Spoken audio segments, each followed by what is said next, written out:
Astagfirullahaladzim. Kuat.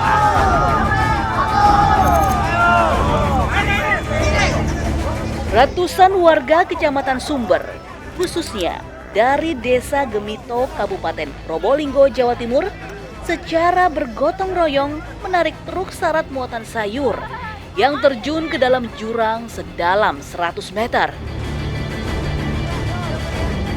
Ratusan warga secara perlahan-lahan menarik truk yang sudah dalam kondisi hancur. Evakuasi secara manual menggunakan tenaga manusia ini sengaja dilakukan karena alat berat tidak bisa masuk ke lokasi. Selain akses yang sangat terjal, juga kedalaman jurang di sekitar area lahan pertanian sayur mayur sangat dalam. Membutuhkan waktu sekitar 6 jam lebih untuk mengevakuasi truk hingga kembali ke atas. Selanjutnya, pemilik membawa pulang truk untuk diperbaiki. Beruntung, kecelakaan tunggal ini tidak sampai mengakibatkan korban jiwa.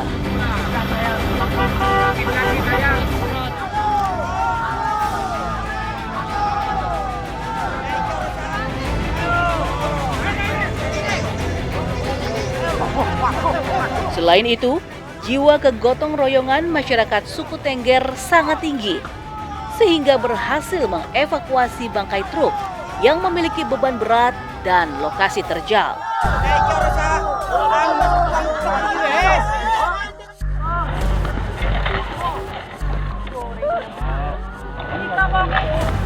Astagfirullahaladzim. Seperti diberitakan sebelumnya, karena tergelincir, sebuah truk syarat muatan sayur terjun ke dalam jurang sedalam 100 meter di areal pertanian Desa Gemito, Kecamatan Sumber. Sopir truk bernama Rohman, 25 tahun, mengalami patah kaki sehingga harus mendapat perawatan medis.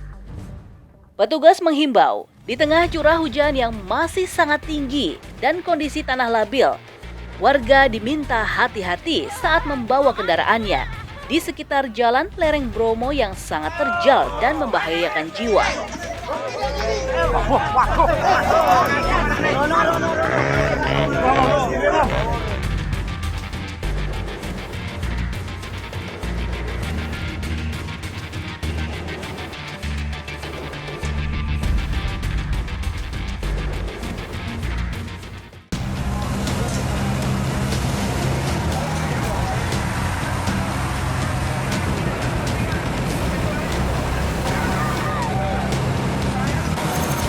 Pasar Impres di kawasan Pasar Minggu, Jakarta Selatan hangus terbakar.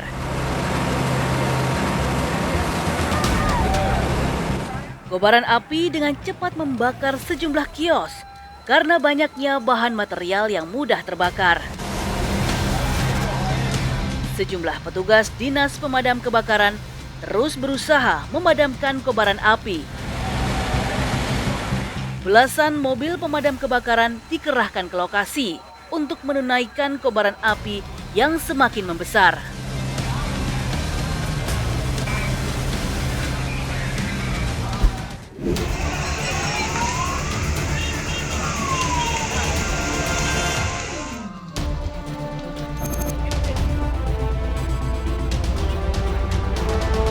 Kebakaran hebat terjadi di permukiman padat penduduk di Jalan Sicanang, Kecamatan Medan Belawan. 10 rumah yang umumnya terbuat dari bahan kayu ludes terbakar. Kebakaran hebat ini langsung membuat panik warga penghuni rumah. Kencangnya tiupan angin dan banyaknya bahan kayu yang mudah terbakar membuat api semakin mengganas. Penghuni rumah dibantu warga sempat berusaha memadamkan kobaran api yang mengeluarkan kebulan asap hitam tebal. Penghuni rumah sempat mengeluarkan sebagian harta berharga milik mereka dari dalam rumah. Penghuni yang kehilangan rumahnya hanya bisa pasrah sambil menangis melihat bangunan rumahnya dilalap si jago merah. Api berhasil dipadamkan 1 jam kemudian, setelah petugas pemadam kebakaran menurunkan mobil damkar. Api diduga berasal dari mesin pendingin atau kulkas milik salah satu penghuni rumah yang terbakar. Saat ini puluhan kepala keluarga yang rumahnya terbakar sementara mengungsi di posko yang dibangun Pemkot Medan.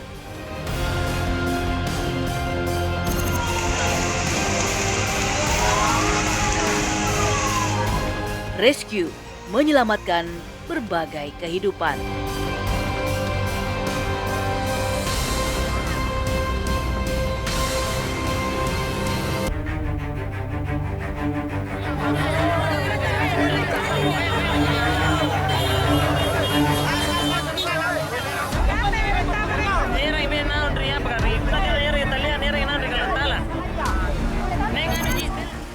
Hendak mudik ke kampung halaman, sebuah minibus tiba-tiba menabrak warung nasi kuning di jalur Trans Sulawesi Desa Panciro, Kecamatan Baleng, Kabupaten Goa, Sulawesi Selatan. Akibat dari peristiwa ini, satu korban yakni pemilik warung tewas. Sementara satu pengunjung kritis dan masih dalam perawatan di rumah sakit. Tak hanya itu, 2 unit sepeda motor milik kedua korban juga rusak diseruduk minibus pelaku. Warung nasi kuning. Baru ada yang ada korban. Dua orang. Lagi duduk atau parkir? Ya, lagi parkir. Duduk di depan warung. Evakuasi korban dan pelaku kecelakaan lalu lintas ini berjalan dramatis. Pengemudi minibus nyaris dihakimi warga, hingga petugas harus mengamankan salah seorang warga yang nekat merusak kendaraan pelaku. Aparat kepolisian yang tiba di lokasi langsung menertibkan kemacetan lalu lintas dan menggelar olah TKP guna tujuan penyelidikan. Dari hasil penyelidikan terungkap bahwa pengemudi minibus sebelumnya hendak mudik ke kampung halamannya dan bergerak dari kota Makassar hendak ke kampung Takalar. Naas, pengemudi kehilangan kendali dan menabrak warung milik korban. Tabrakan itu mengakibatkan pemilik warung tewas sesaat setelah mendapat perawatan medis di rumah sakit. Korban yang tewas bernama Daeng Taba langsung dievakuasi ke rumah duka di Dusun Labakang, Desa Bontonde, Kecamatan Bajeng untuk disemayamkan. Sementara Daeng Nai hingga kini masih kritis di rumah sakit. Pelaku sendiri kini telah diamankan polisi bersama barang bukti berupa minibus dan 2 unit sepeda motor milik korban.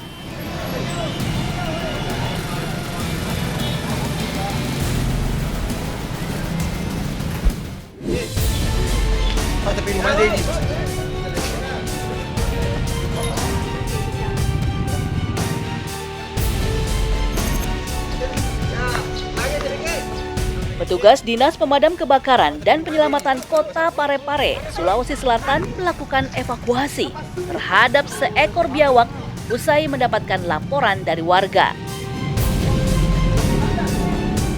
Saat hendak dievakuasi di rumah warga di Jalan Singa, Kota Parepare, reptil ini langsung kabur ke selokan.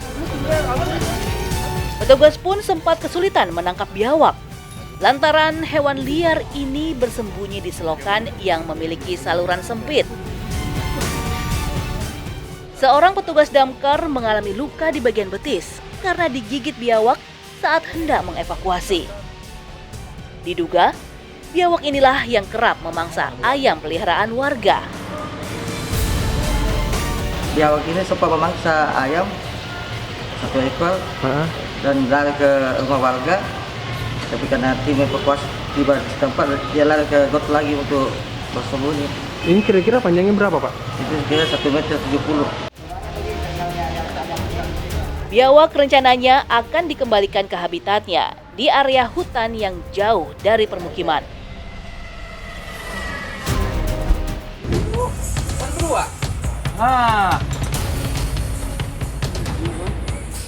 Ngomong apa aja.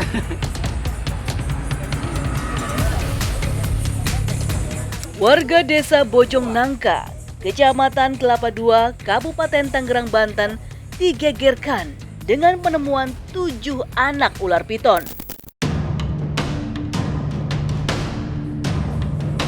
7 anak ular piton sepanjang 1 meter ini ditemukan di atap rumah hingga di atas kasur, sehingga meresahkan warga di permukiman.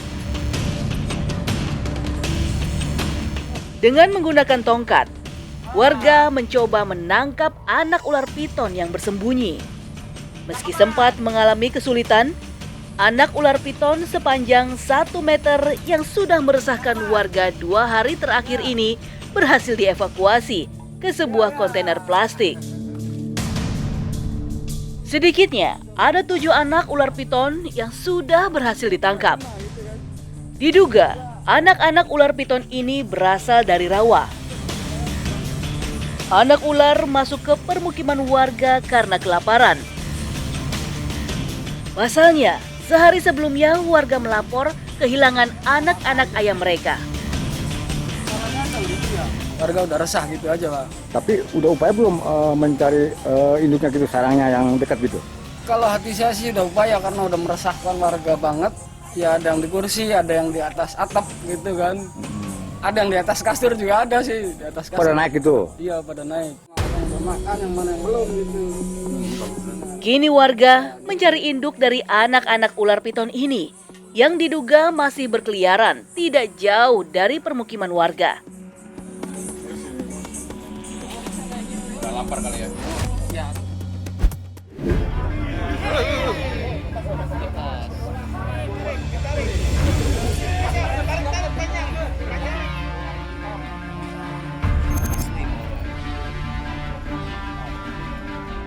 Seekor ular piton dengan panjang sekitar 4 meter muncul di kompleks perkantoran Pendopo, Kabupaten Pandeglang, Banten. Kemunculan ular piton ini sontak membuat heboh para pegawai yang ada di lingkungan kompleks perkantoran Pendopo, Kabupaten Pandeglang. Petugas BPBD dan pemadam kebakaran Kabupaten Pandeglang pun diterjunkan untuk mengevakuasi ular besar ini. Nah, bermeter Pak, ukur. Keberadaan ular piton ini pertama kali diketahui oleh salah seorang pegawai yang hendak keluar. Pegawai itu dikagetkan keberadaan ular yang sudah berada di samping halaman kantornya. Sebelumnya, ular ini sudah terlihat sekitar 2 minggu yang lalu di sekitar Pendopo oleh petugas jaga Satpol PP. Namun, ular ini kabur dan bersembunyi. Belum diketahui secara pasti bagaimana ular piton ini bisa berada di lingkungan Pendopo. Petugas damkar BPBD juga belum bisa memastikan apakah ular ini peliharaan seseorang atau memang hewan liar.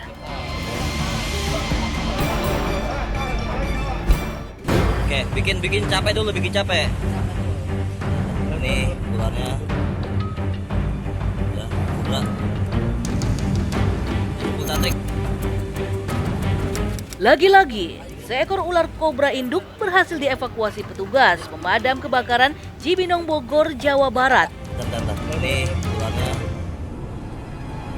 Ular itu ada di sebuah tumpukan kayu bekas di areal permukiman padat penduduk, Kampung Palamanis, Kecamatan Cibinong, Bogor. Dari video hasil rekaman petugas pemadam kebakaran terlihat jelas sang induk ular mematikan tersebut sempat melakukan perlawanan selama 1 jam.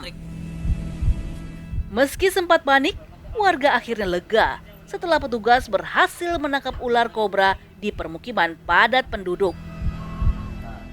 Ini tadi tepatnya kita laporan di desa atau ya Palamanis ya, Cibinong tepatnya. Dia berada di belakang rumah, bekas tumpukan dari kayu. Tadi kita memerlukan proses waktu kurang lebih 1 jam ya, karena memang ular tersebut berada di bawah tumpukan kayu, sehingga kami tim tadi harus membongkar kayu tersebut sampai dengan mendapatkan ular tersebut. Setelah ditangkap, ular berbisa berukuran panjang 2 meter ini dibawa petugas untuk diamankan lebih lanjut. Rescue menyelamatkan berbagai kehidupan.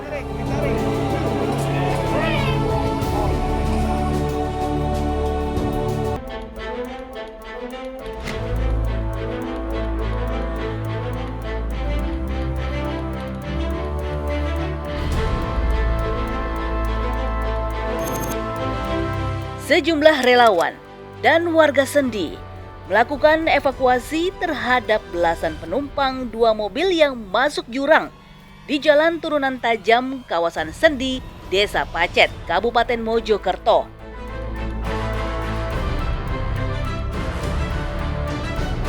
Dua penumpang yang mengalami luka parah langsung dievakuasi dan dibawa ke Rumah Sakit Sumber Gelagah, Kabupaten Mojokerto. Dua penumpang yang mengalami luka parah adalah Akila, 5 tahun, dengan kondisi kritis, sedangkan Munaroh mengalami patah tangan kanan. Kecelakaan 2 mobil yang sama-sama dari Kota Batu menuju Mojokerto ini berawal dari kendaraan mobil minibus Avanza yang mengalami remblong dan menghentikan mobilnya di tepi jalan. Namun tiba-tiba dari atas kendaraan lainnya yang dikemudikan Arif Tri Wahyudi juga mengalami remblong dan langsung menabrak kendaraan Avanza yang sedang parkir. Kedua pengemudi tidak bisa menguasai laju kendaraannya. 2 mobil itu pun langsung masuk jurang sedalam 50 meter. Seluruh penumpang langsung dievakuasi dari 2 mobil di dasar jurang. Penumpang kedua mobil dibawa ke Rumah Sakit Sumber Gelagah, Kecamatan Pacet, Kabupaten Mojokerto. Kecelakaan di jalur Turunan Tajam, kawasan Sendi, Desa Pacet, Kabupaten Mojokerto sering terjadi. Tak hanya kendaraan roda 2 yang sering mengalami remblong, tetapi juga kendaraan roda 4 yang pulang dari wisata Kota Batu menuju Kabupaten Mojokerto. Rata-rata mereka tak menguasai medan berupa tanjakan dan turunan tajam.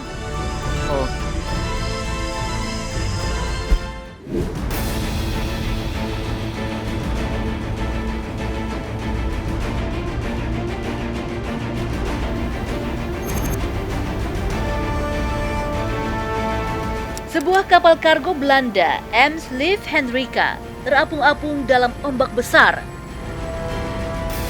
Kapal 111 meter ini kehilangan tenaga karena mesinnya mati. Kapal terancam terbalik dan tenggelam di perairan yang ganas di Laut Norwegia. Penjaga pantai Norwegia yang mengetahui keadaan ini langsung melancarkan operasi untuk mengevakuasi 12 orang staf kapal kargo Ems-Lief Hendrika. Namun, gelombang ganas setinggi 15 hingga 18 meter akibat angin kencang membuat evakuasi awak kapal harus dilakukan menggunakan helikopter.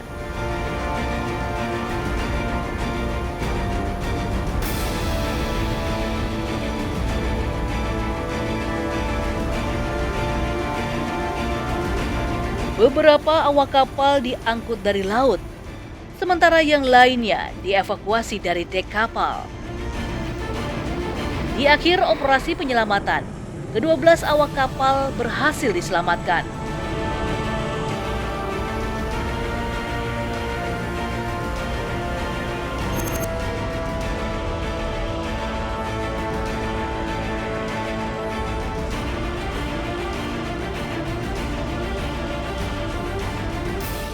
Rescue menyelamatkan berbagai kehidupan.